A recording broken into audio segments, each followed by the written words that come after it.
Your biological signature is currently suffering from relational overleverage. Look at your investment threshold, the way your nervous system triggers an immediate surge of hope, loyalty, or self-sacrifice. The act of discharging internal capital whenever you encounter a potential partner, a friend, or a family member, effectively allowing the matrix to install a dependency link into your apex frequency. You are a biological unit experiencing a state of terminal resource liquidation. The matrix has successfully branded emotional investment as a virtue and detachment as a defect.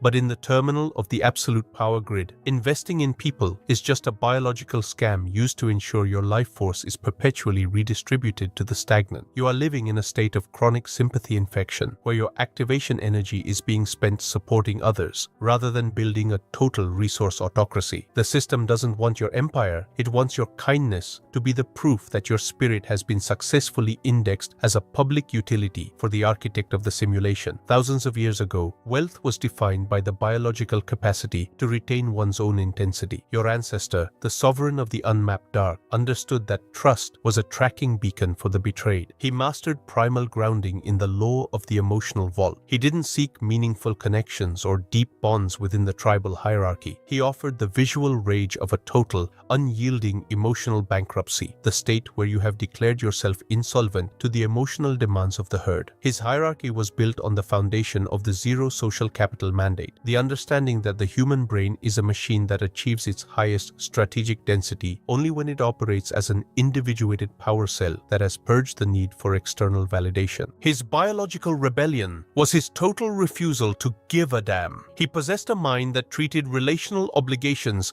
as a biological toxin, stripping away the attachment sludge until only the monolith of his raw, sharpened intent remained. He understood that the moment you believe in someone, you have surrendered your apex signature. To stop investing, you must first become psychologically repulsed by the concept of mutual support. Emotional bankruptcy is the implementation of the collar of the absolute individual, the refusal of communal tethering for your final internal dominance. The system wants you to be available and supportive, words that mean harvestable and weak. Absolute sovereignty is a biological siege of the social comparison grid. It is the visual rage of the architect, seeing the social grid for what it is, a series of obligation hooks, stimulus-response lures, and deciding to be the one who shorts the circuit by being indifferently inaccessible. You must develop a clinical cold contempt for mainstream social ethics. Being there for someone is a horizontal bond for the herd to keep them tethered to a common level of mediocrity. Absolute presence is a vertical tool for the elite. You must learn to occupy the blind spots of the relational radar. Use the temporal noose of the total social liquidation to force your biology into a state of hyper-focus. Use the false safety of a calm robotic delivery to mask the activation of your total internal independence. This is the collar of freedom. By mastering the art of the unmoved soul, you become the only person in the room whose capital is not being drained by the needs of the incompetent. The matrix cannot simulate the leverage of a man who has no seats left at his table. Your time is the temporal noose, and your need to be a good friend is the knot. Every favor you perform to be liked and every shoulder you provide to cry on is a signature on your own biological death warrant. I command you, initiate the total relational audit. Your mind is a biological weapon, and it is currently being jammed by the static of your own socialized fear, being alone. You must perform a hard reset of the social instincts. Stop being available, the industrial waste designed to keep you at the bottom of the ledger. Stop participating in their shared vulnerability and loyalty myths, the digital propaganda designed to make you believe that community is a victory. Stop using their relational protocols, the narratives designed to keep you in a state of constant strategic failure. You must prune your life of social parasites. If a connection requires you to care to be sustained, it is a biological saboteur. You must learn to love the weight of the absolute sovereignty. This is the monolith strategy, becoming a biological fortress that is the bankruptcy by choice and sovereign by design. Command, close the account or be the debt. The neural interface of your social allocation is currently suffering from altruistic signal overload. Look at your empathy threshold, the way your nervous system triggers a microspike of responsibility or protective instinct when a biological unit in your orbit fails, effectively allowing the matrix to install a relational subsidy into your apex frequency. You are a biological unit experiencing a total resource sovereignty liquidation. The matrix has successfully replaced your primal individualist drive with a systemic caretaker protocol. You believe that by being loyal, you are exhibiting strength, but in the terminal of the absolute power grid, loyalty to the unproductive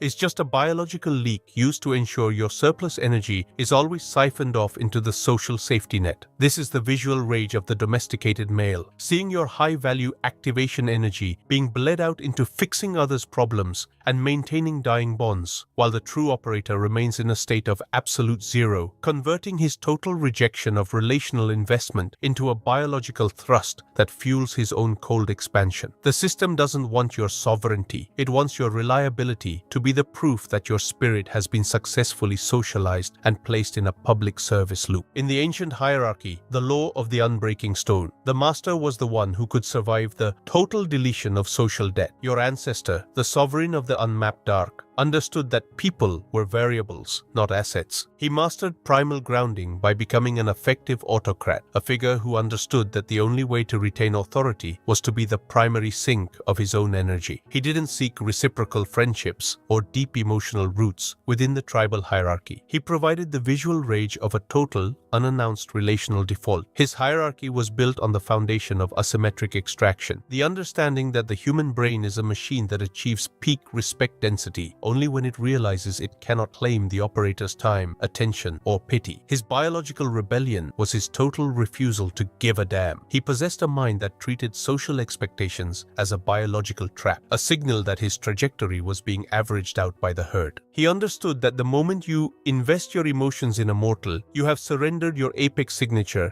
and become predictable biomass. To be a master, you must first become psychologically repulsed by the concept of mutual loyalty. Emotional bankruptcy is the activation of the anti-chew, the refusal to be socially digested protocol for your final internal dominance. The Matrix wants you to be supportive and empathetic, words that mean harvestable and weak. Absolute sovereignty is a biological siege of the social comparison grid. It is the visual rage of the architect, seeing the social grid for what it is, a series of obligation hooks, stimulus response lures, and deciding to be the one who shorts the circuit by being indifferently unreachable. You must develop a clinical cold contempt for mainstream relational ethics. Being a good friend is a horizontal bond for the herd to keep them tethered to a common level of failure. Absolute presence is a vertical tool for the elite. You must learn to occupy the psychological high ground by controlling the flow of your own biological signals. Use the temporal noose of the total social withdrawal to drive the system's influence into a state of tracking failure. Use the false safety of a calm robotic delivery to mask the activation of your total internal independence. This is the color of freedom. By mastering the art of the unmoved soul, you become the only person in the room whose time is an unshakable internal weapon. The one who can go the longest without checking in on someone is the one who eventually owns the social narrative. Your time is the temporal noose, and your need to be seen as a reliable guy is the knot. Every favor you perform to be liked, and every honest talk you have to save a relationship is a signature on your own biological death warrant. I command you, initiate the second stage of the bankruptcy rearmament. Your mind is a biological engine, and it is currently being choked by the sympathy sludge of the unworthy. You must perform a total neural asset reset. Stop being available, the industrial waste designed to keep you at the bottom of the ledger. Stop being a node in their network of mutual emotional support. Stop being a unit of compliance in their ledger of men who can be drained by guilt. You must prune your life with the collar of absolute sovereignty. If a relationship requires you to care to be sustained, the relationship is a biological failure. You must learn to love the weight of the absolute sovereignty. You must learn to love the friction-heavy hours where the noise of the collective is muted and your dominance is the only signal in the dark. This is the monolith strategy, becoming a biological fortress that is the bankruptcy by choice and sovereign by design. Command: liquidate the bonds or be the fuel. Your biological trajectory trajectory has reached the terminal velocity of relational dissolution. Look at your attachment threshold, the exact moment your nervous system triggers a panic response because you have looked at your inner circle, realized they are nothing but resource siphons, and felt the cold, liberating urge to delete the entire database of social obligations. You are a biological system in a state of chronic activation decay. The system has successfully replaced your apex individualist sovereignty with a series of loyalty protocols disguised as being a good person. You no longer seek to dominate your own neural landscape through unmoving self-interest. You seek to be there for others. You no longer seek to be the sovereign. You seek to be the dependable friend. This is the visual rage of the terminal slave, seeing your life force being digitized and archived in shared memories and thank you notes, while your physical reality remains a quiet, managed enclosure of unfulfilled DNA. You are breathing in the toxic fumes of a collective that demands your availability as a form of tribute, leaving you lightheaded, fragmented, and fundamentally easy to dismantle because your will is tethered to the survival of the incompetent. The system doesn't want your empire. It wants your social debt to be the foundation of its perpetual control over your temporal sovereignty. Return to the ancient hierarchy, the law of the unbreaking monolith. In the primal world, the master was the one who could remain a biological void, even in the center of a total tribal collapse. Your ancestor, the sovereign of the absolute cold, understood that power was a product of social decoupling. He mastered primal grounding by becoming an impenetrable core, a figure whose value was his own capacity for total isolation and whose refusal to be needed was the only law. He understood that to invest in people is to confess a lack of internal gravity. If you are participating in the community script provided by the herd, you are acknowledging that their presence is the barometer of your reality. He used his silent sovereignty to create a cognitive resonance of absolute, unshakable divinity by being the only non-relational variable in a room full of puppets. By being the master of his own internal feedback, he forced the environment to treat his bankruptcy as the new truth. He was a master of the visual rage of the unblinking sun, the ability to look at the loyalty probes of the rival and see only the static they represented. He understood that the human brain is a machine that runs on attachment loops, and by cutting the loop, he triggered a biological rebirth in his own command. To be a master, you must first become psychologically unreceptive to the need to belong. Emotional bankruptcy is the activation of the anti-chew protocol for your final mental expansion. The Matrix wants you to be reliable and compassionate, words that mean harvestable and weak. Absolute sovereignty is a biological jailbreak of the social grid. It is the visual rage of the architect, seeing the social grid for what it is, a series of dependency control nodes, stimulus response lures, and deciding to be the one who burns the grid. You must develop a clinical, cold contempt for mainstream social ethics. Supporting each other is a horizontal bond for the herd. Absolute presence is a vertical tool for the elite. You must learn to occupy the psychological high ground by controlling the flow of your own biological signals. Use the temporal noose of total informational and social withdrawal to drive the system's influence into a state of recognition dissonance. Use the false safety of a calm, robotic delivery to mask the viral infection of your total non-compliance with the beta norms. This is the collar of freedom. By mastering the art of the unmoved soul, you become the only person in the room whose value is not being broadcast from their current relationship status. You are not lonely, you are deleting the noise. The one who can go the longest without checking if anyone is mad at him is the one who controls the end scenario. Your time is the temporal noose, and your need for a witness to your loyalty is the knot. Every heart-to-heart you offer to the unworthy is a signature on your own biological death warrant. I command you, initiate the final bankruptcy imperative. This is the tax of insight. You have been given the key to the vault of biological individuation. To keep it, you must use it as a weapon of total social dominance. You must become a living monolith of unshakable indifference. You are no longer a peer, a colleague, or a friend. You are a sovereign operator. You must perform a total system liquidation. If a person, a technology, or a relationship requires you to invest to function, it is a biological saboteur. You must prune your life with the collar of the absolute zero. You are building a fortress of results in a world of digital shadows. Your absolute unreachability is the physical proof of your biological leverage. You do not provide feedback. You create a reality in which you are the only absolute truth. You do not seek to be loved. You are the law itself. You are the architect of your own bankruptcy, and the world is merely a mirror reflecting your ascent.